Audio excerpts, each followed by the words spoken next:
kuko mwarananye nyene ico bita kunana urabona inka uyijanye ku rugomero naho usunika iguminana umvuze digitalization uvuze budget programme ntimushobora kuyemera ndabizi budget programme ntayo mwemera ndabizi mukamuzoyemera ku nkoni nzokwemera je ministere ya planification économique ndayishire muri présidence abandi bari bikanganyoni mubabona bagenda kurya burya korangora muri ministere du plan naho kumbe ministere du plan ni jewe neva nzovyikorera noye harukundi igihugu ntigisiganirwa mugenda muri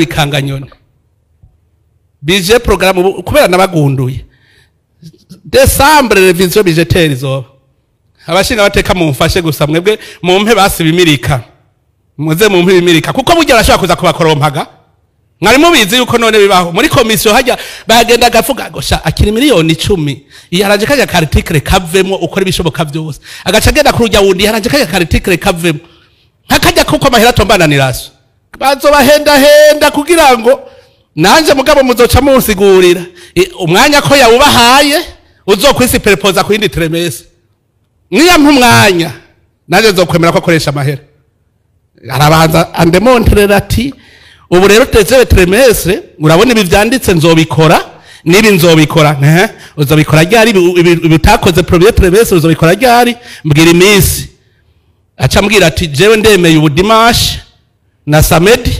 nzokora ibaye imisi ngahe tuyiharure turabe kwica ikorwa zoragikora kigakunda aho ni sawa ndazi bazobaheda hake kuko tutabaye seriye ndababwire ntidushaka gushika 2040 ntidushobora iyi bije guhera mu kwindwi tumenye ko dutanguye urugendo tugenda muri 2040 umwe wese niyerekane ati jaya mahera azoshikana kuri iki kugira muze mu muhinyuze ega igaruwa doregrema nta kindi maze no kugira mwevariwe irifoko mwevariwa mukavuga wewe wamushikiranganje ntidushobora kuguhabije ugenda gupfisha ubusa urongoye ikivugo ca Rumonge warugarijwe n'abapolisi batari bake kuri uyu wa mbere amakuru ava mu gisagara ca Rumonge akavuga ko yafatanywe itonga mu mpera z'indwi heze ibinyobwa bitari bike vy'ihinguriro bwa Rudi byo mu bwoko bwa Amstel na Primus ivyo binyobwa ngo yagomba bigurishe mu gihugu ca Republika ihana intwaro rusangi ya Kongo biciye ku kivuko nyene ca Rumonge abanyagihugu bo mu Rumonge basaba ko yohagarikwa agahanwa hisunzwe amategeko. Edi Claude Nina Amakuru ava mu ntara ya Rumonge avuga ko ku muhinga mukuru wa mbere abapolisi benshi bugarije urugo rwa Agrippine Nduwimana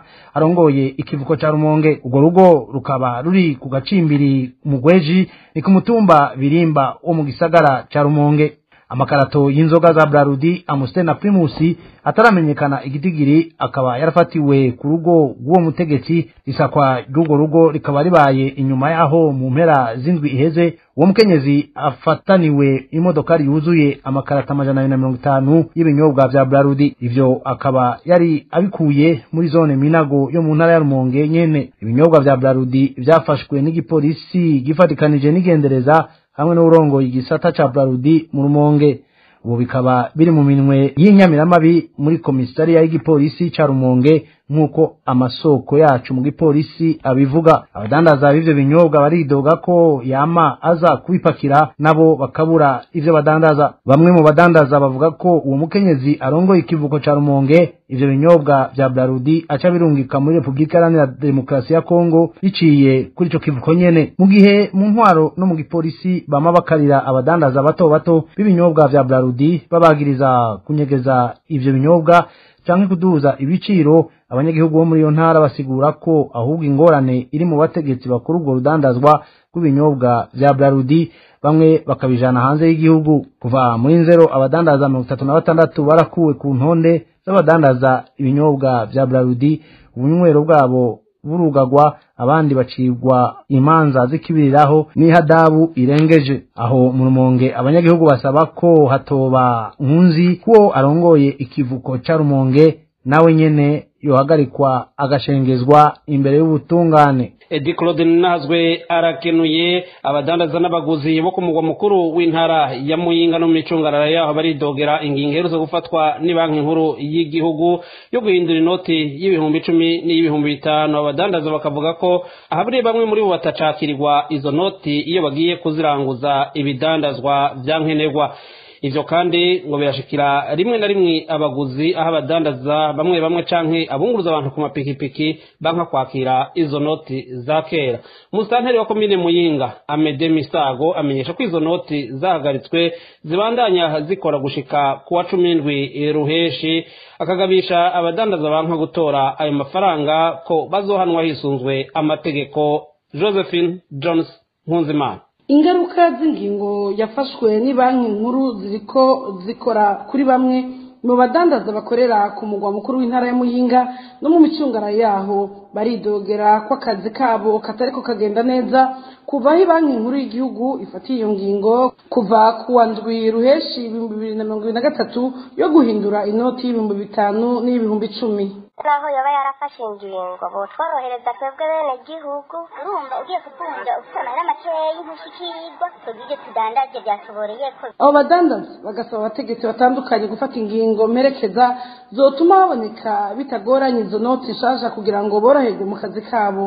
Nkatwe tudandaza ibintu turangura mu misozi tuyashira abantu bo mu gihugu ntibashobora babona umengo tugiye kubiba n'abantu bariko baraza kudushora nabone bafise ikibazo kuko bayazanye. Musanteri wa komine Muyinga Amede Misago arahumuriza abanyagihugu ko izo noti za kera zahagaritswe zikibandanya zikora, agahamagarira abanyagihugu kudomo urutoki ku badandaza banka kuzakira kuko zizoreka gukoreshwa kuva kuwa 17 ruhenshi 2023 akanagabisha abo bariko baranka izo noti. Imbere y'icyo kiringo izo noti zibandanya zikora ukuri kwamwe, abadandaza barazakira hanyuma baheza bakagenda bakayashira kuri konte yabo, hama mu nyuma bakaca basaba ayandi mafaranga. Tuboneye akaryo ko kugabisha kandi vyivuye inyuma umudandaza azohavura agora umwene gihugu ntatore ayo mafaranga ko wo bizoshikira muzoba yase kwakirwa ayo mafaranga ko yoca twakura kandi umudandaza azoba akoze ivyo tuzomuhana. Abanyagihugu barondera inoti nshasha z'ibihumbi 5 be nabaza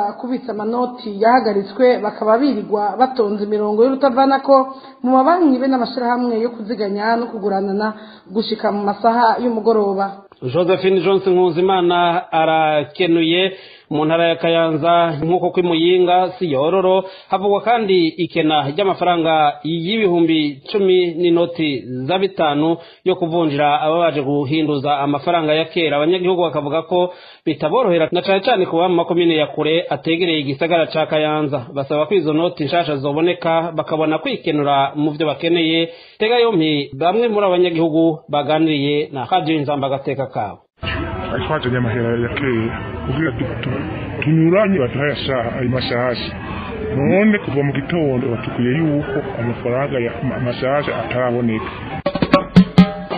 ikintu bakira n'ikintu bitabira usanga kurotira vuba nta muntu nakiriwe kurotira amafaranga yaciye mu baremera gutanga mu ijana yakira nta mwanya yamaze. Sagize kure nkurabona ni saa 8 bamwe tuja za Rango, abandi hari habaje Muhanga, abandi hari habaje Butaganzwa, urumva aho ni kure nkubu tubona n'amasaha tuza gushikira mu ngo kandi atari ikintu kimwe tugiye tujanye kugira turiho tudeni nyene twatwara abantu baraduhaye canke dusuma utwo tugaburira ibibondo. Ishoka gwacihuta nuko ayo mafaranga nkuko bavuga yuko bakoza ayandi ayasubirira yuko boyazana umwanya wose umuntu aziye ayo mafaranga asubiriza ayo yandi umuntu akasha yaronka umuntu akikenura mu byo akeneye mu rugo.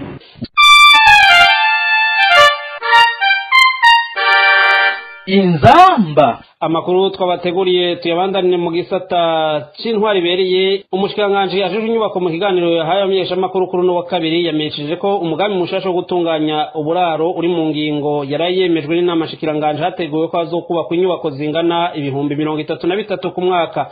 Uwo mushikanganje yanamenyesheje ko muri iyo ntumbero yo kuronsa uburaro bwiza abanyagihugu haharugwa ko mu myaka 16 iri imbere ko abarundi bangana miliyoni 5 aribo bazoba baba mu bisagara bigize igihugu c'u Burundi. Tutege yompi Dieudonné Dukundane n'umushikiranganje mu vyajerwa harimwo inyubako za leta. Turi hano kugira ngo dusangire ikiyago cyane cyane cerekeye ku ngingo inama shikiranganje yarayifashe mu ndwi iheze yo gutunganya gushasha iby'uburaro mu gihugu cacu ciza c'u Burundi.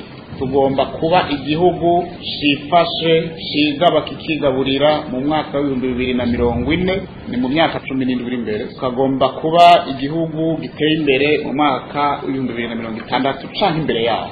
Ivyo rero bisaba yuko gisata cyose gica citunganya. Muri iki gisata rero kijanye n'ivy'inyubako, ikintu ca mbere umuntu arabira ko igihugu atembere teye imbere n'inyubako. Abakunda kuja mu mahanga muhora mubibona. Aha mu Burundi rero ibiharuro twashoboye kwegeranya twashikirijwe muri rya koraniro riheruka ryarirongowe na Nyinishoboye mukuru w'igihugu cyacu c'u Burundi kugira ngo turabe imigambi twokora kugira ngo igihugu c'u Burundi gishire kuri iyo hangiro.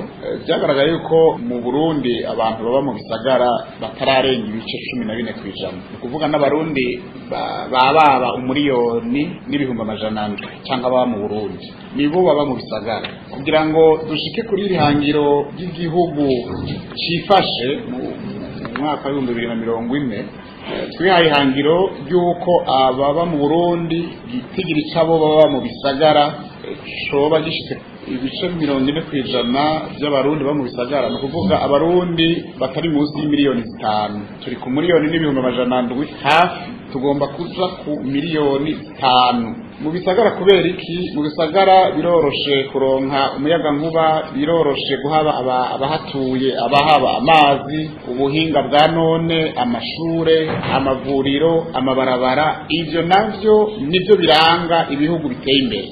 Ubuserukira igihugu ca Leta Zunze Ubumwe za Amerika mu Burundi asaba kugira icakoze kugira ngo Clement Nkurunziza afunzwe imyaka 6 azira ubusa arekugwe. Nakamo gategwa na Fondation Bene Burundi. Clement Nkurunziza yafatiwe mu gihugu ca Amerika mu mwaka wa 2018 yagirizwa ko yagize uruhara mu igandagurwa ry'abanyeshuri mu bwoko bw'abahutu muri kaminuza y'u Burundi hari mu mwaka w'igihumbi 1995 ku bwa Atanazi Karayenga arongoye Fondation Bene Burundi amenyesha ko ivyo yagirijwe atashingiro bifise ari naco gituma kubera uruhara ubuserukizi bwa Amerika bwagize mu ifata ryiwe. Amerika nyene yari ikwiye kumuvugira kugira ngo arekugwe atakirinze gusabwa. Tutega amatwi Atanazi Karayenga arongoye Fondation Bene Burundi. Clement Nkurunziza yari yarasavye ubuhungiro muri Leta Zunze Ubumwe za Amerika kandi yari yararonse n'uruhusha kugira ngo abarakora, ariko Leta y'u Burundi ibicishije kuri Arangiye mu Bunyoni na Emenyamitwe yararemereye ambasade ya Leta Zunze Ubumwe za Amerika i Burundi irasaba yuko Clement Nkurunziza agarukana. Hanyuma mu gisagara yabamwo, gisagara citwa Dallas muri leta yitwa Texas muri Leta Zunze Ubumwe zo muri Amerika, umucamanza araca urubanza avuga yuko Clement Nkurunziza atabwoba yoteza kugira asubiye i Burundi. Uwo mucamanza rero aca urubanza yuko amugarukana i Burundi ku nguvu. Hanyuma baramwangira yuko urubanza barusubiramo, baca rero bamuha abapolisi 2 baramuzana ku nguvu. Ubu rero apfunze kuva haciye imyaka 6. Ariko ico tangaza abarundi nuko atigeze aronka uburyo kugira ngo aburane icese. Rero ambasade ya Leta Zunze Ubumwe mu Burundi irafise uruhara rukomeye cyane muri urwo rubanza rwa Clement Nkurunziza. Igarukanwa ryiwe ryasabwe n'abakuru bari muri leta, bari mu gipolisi, bari mu gisoda, bari mu butungane, bavuga yuko ari abacikacumu. Abo bacikacumu rero bakoze ishirahamwe. Iryo shirahamwe ryitwa Zirikana UB 95. Ubiravye neza abo bantu bari muri Zirikana UB 95 n'abacamanza kandi bakavuga yuko bahohotewe. Cyari yuko haba umuntu wundi yumviriza urubanza rwabo, yumviriza Clement Nkurunziza agaca urubanza, mugabo ntibicire urubanza bonyene. Umuntu avyihweje neza ipfungwa rya Clement Nkurunziza mu by'ukuri kuri abo bacikacumu bari muri Zirikana UB 95 ni ukwihora. Barihoye. Igituma ndabivuze no kubera iki, iyaba bashaka ubutungane baba baramuretse akaburana ariko iyo asabye kuburana bamubwira ngo hariho n'abandi bantu ngo bari nabone ngo bari muri ayo mabi bakoze ayo mabi ngo hacariho amatohoza ngo bifata umwanya muremure ngo urindire ariko abo bitwa ngo basangiye icaha na Clement Nkurunziza bobo baridegembye ikindi CVR yaranse kuvuga yuko amabi yakorewe kuri Mutanga iryo joro ariyo yari kwiye kuyaraba ikurikije amasezerano y'amahoro no gusubiza hamwe yo muri Arusha navuga ko mu by'ukuri zirikana UB 95 ntishaka kurikura Clement Nkurunziza kuko ari imbohe yabo. Atanazi Karayenga akaba arongoye Fondation Bene Burundi